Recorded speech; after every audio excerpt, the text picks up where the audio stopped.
Ladies and gentlemen, ito po ang tinatawag na kahoy. Isang kamuting kahoy. 2 kamuting kahoy lang ang nabili ko sa Asian store. Kasi alam ko namang pagkaluto nito, ako din lang ang kakain. Yan. De, babalatan mo muna. Siyempre, huhugasan tapos kod. Sa maniwala kayo sa hindi, may kasamang kuko yan. Kasi, huwag niyo sabihin hindi.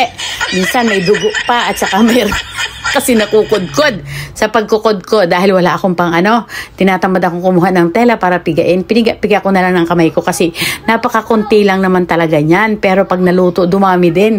Kasi mas marami pa yung nyug na nailagay ko. Na-forgotten ko. Sobrang dami ng nyug. Kasi dami yata ng nyug. Kailangan yung nyug. Dapat ang nailagay kong nyug ay yung medyo bata. Pag nagluto kayo ng suman, kailangan medyo bata. Ano bang English ng suman? Yan is the wrap cassava. Wrap cassava with coconut and with sugar. O yan, with vanilla and yeah. I put brown sugar always because I want brown sugar.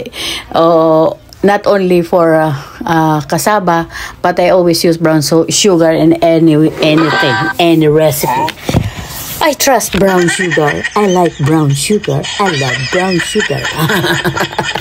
Agay, nako. At napakaabala talaga naman po sa paggawa ng suman talaga naman.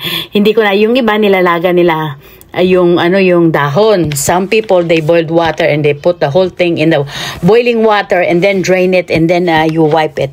It's much easier for me if you just hit it initin mo na lang sa baga, tapos punas-punasan mo. Ayan, di ba napakatrabaho? Pagkatapos mong punasin, gugupitin mo yan. You need to cut that hard thing. Kailangan tatanggalin yung matigas na yan kasi masisira yung dahon pagka finold mo. Ayan na nga. So, mix na yung kamuting kahoy at saka niyog. Alam nyo na kung paano gumawa ng suman. Mga tamad lang talaga, nakakatamad lang talaga.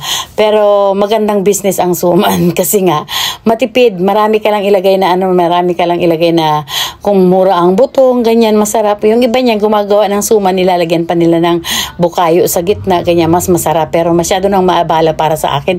Pero mo nag-crave lang talaga ako ng suman kasi for 10 years I haven't tasted suman, ha. And then there was one time na I buy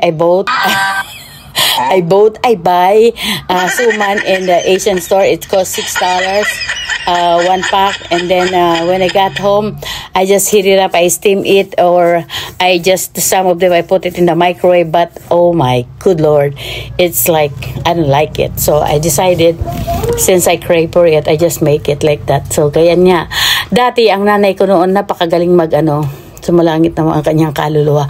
Ang nanay ko noon napakagaling talaga gumawa ng kakanin. Kaya lahat kami magkakapatid, alam namin kung paano gumawa ng kakanin.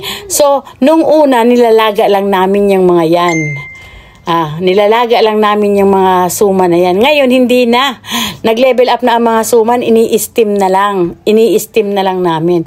Dati yan, ilalaga mo pa, maghihintay ka pa, tapos hanggang maluto, tapos itataktak mo lahat sa lababo, padidrain mo, pupunasan mo pa. Ngayon, hindi. Steam mo na lang ganyan. Tapos, sa labas ako naglaga kasi habang naglalaga ako, nagkakat ako ng grass. So nagluto na rin dyan ako ng sikin ng sikin na diwata. So ayan, naggumawa talaga ako ng sikin na diwata, pero hindi ko pa titikman talaga. Pag umuwi talaga ako ng Pilipinas, gusto ko lang mapuntahan si diwata talaga, sa totoo lang. So ayan na nga, naluto na siya, tinikman ko, ang sarap. Thank you for watching. Like and share.